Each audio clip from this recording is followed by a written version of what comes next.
Oh, players. Y'all go ahead and grab your tea and have a seat, honey, because we got to talk about this Fulton County grand jury forewoman that came out here and blew Frumpy Dump's orange toupee off. Baby, he is upsetted to the highest level of upsetness, and so is Mustard to the must-buy Marjorie. So on February 16th, the judge released parts of the Fulton County Special Grand Jury report that's investigating the election interference by Frumpy to the motherfucking Dump. And shortly after it was released, Frumpy Dump scurried his ass on over to the Devil is a Lie social and posted, "Thank you to the special grand jury in the great state of Georgia for your patriotism and courage. Total exoneration. The USA is very proud of you." I declare, honey, what a disgrace. Total exoneration, Frumpy Dump. Now, of course, everybody who's living in the real world and actually saw the report is giving this post the side eye. Where did he see total exoneration? Because what we learned from that report is that the special grand jury recommended some indictments, and they also recommended some investigations into perjury because some of the witnesses, they felt like they was lying their asses off and the truth was never in them. But of course, Frumpy Dump is living in Magaland where the ketchup is a plentiful, the Diet Coke is always on chill, the McDonald's chicken nuggets and Big Macs just fall from the sky, and the Pampers are always on deck.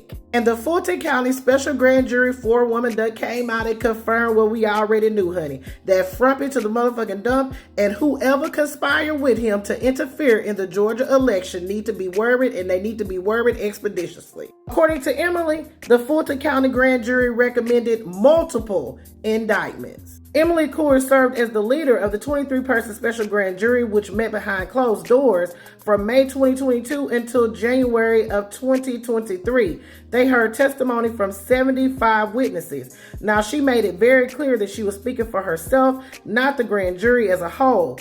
And she's also the first person from that group to speak publicly about the experience. Aside from hearing testimony from the 75 witnesses, she stated that they heard a lot of tape recordings of phone conversations. Some of those have already been made public, but some of them were not. She stated that they heard a lot of recordings of Frumpy Dump on the phone, declining to give specifics. She said it amazed her at how many hours of footage you can have of a man on the phone. She also shed some light on why the grand jury decided not to subpoena or invite Frumpy to the motherfucking Dump to testify. She said they already knew what to expect, so they decided to use their limited time and resources on people they knew they could get to testify. Now, the reporter did ask her about Frumpy Dump, saying that he had been totally exonerated, and she rolled her eyes and burst out laughing. When she was asked did she have any response, she said, "I invoke my Fifth Amendment right.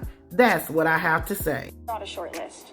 I mean, we saw 75 people, and there are 6 pages of the report cut out, I think, if you look at the page numbers. So, it's not... So we're talking about more than a dozen people? I would say that, yes. Okay. Are these recognizable names, names that people would know? There are certainly names that you would recognize, yes. There are names also that you might not recognize.